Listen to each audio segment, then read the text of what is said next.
Maayang araw guys! So for those of you who are new to my channel, my name is Aya and I'm a bento mom. I make fun and creative lunchboxes for my daughter Zion.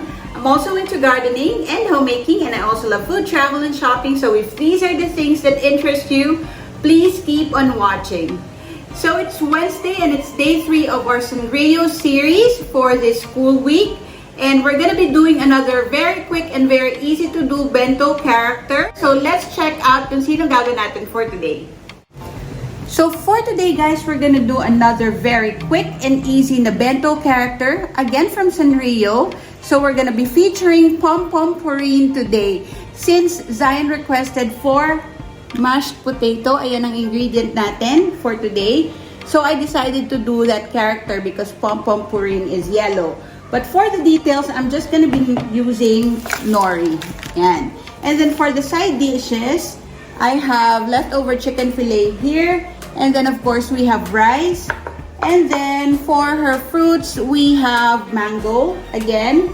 So we'll start by putting the mashed potato here sa ating yum box. So this one that I'm using is the yum box tapa. So this is bigger than the regular na yum box panino. So it has the same compartments but it's bigger. So the first thing that we need to do is to put the mashed potato here sa main compartment.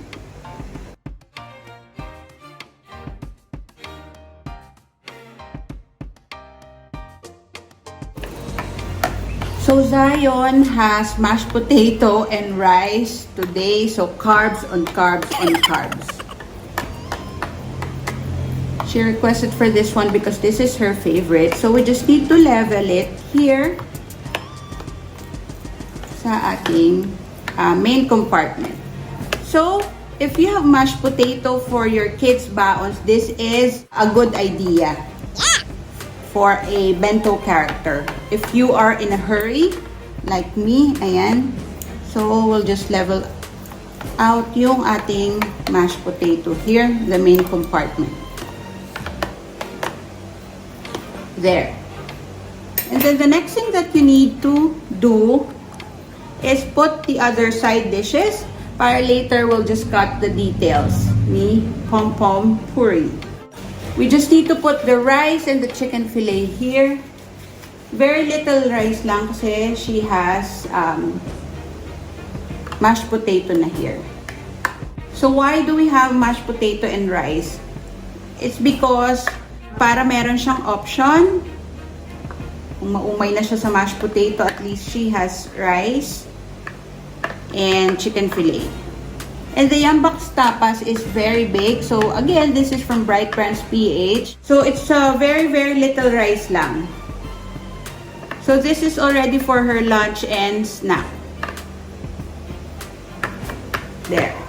And then just on top here, we'll be putting the chicken fillet. So just put the bento picks already. Because it's easier for your kids to get the ulam or whatever food item it is if you put bento picks on it. There. I'm just spelling out the name of our character today. So there. And this is how it looks like. In-arrange ko na siya. And then here we'll put the mangoes. Mango slices actually. This is just one mango. Ayan. And then here we'll put the gravy. This is a silicone cup, guys. And we'll just pour the gravy over here. There. So it's easier to clean the yum box if you have the silicone cup. Actually, I was gonna be using this one as a base, but I realized it's okay kahit wala nang base. So guys, naglagay lang din ako ng pick here sa mangoes, food pick. There.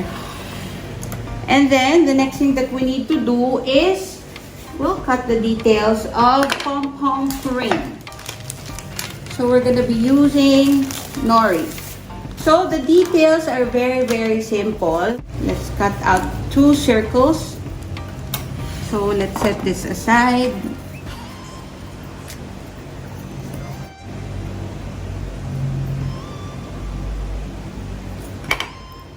Here, so 2 circles. We're gonna put it here later. And then we're gonna have to cut like a triangle shape para sa nose. It's just like a triangle with soft edges. Ayan, like that. And then we're gonna cut 2 U na shape. So, ganyan yung U shape. There. So, later, we're gonna put it here and here. And then, the last thing is, because Pompompurin has a beret, we just need to cut like an oblong na shape. So, parang cap niya on top. So, just a big oblong shape on top. So, meron lang siyang parang tangkay sa ibabaw.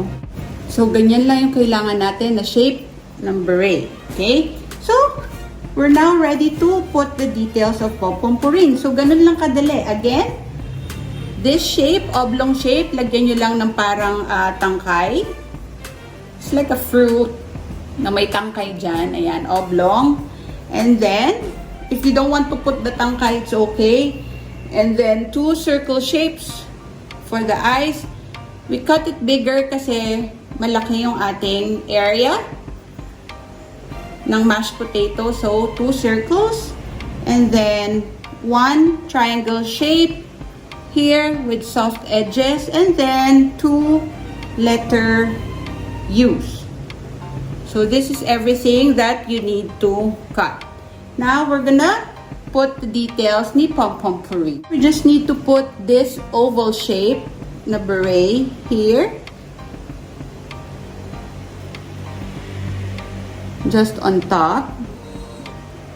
There. And then we put the eyes. Yung dalawang circle shapes. Yan. And then in the middle, we'll put the triangle shape. And then, we'll pick up yung 2 U shapes there. So, we just need to put here. And we put the other one here. So, it's as easy as that. So, we now have our Pompompurin Bento. So, this is our finished product. So that's it guys for today. I hope you enjoyed what we did. If you did enjoy, please like and share this video. And also please don't forget to subscribe to my channel and hit the notification bell para palagi kayong updated if I have a new video upload. Thank you for watching guys. See you in my next vlog. Bye!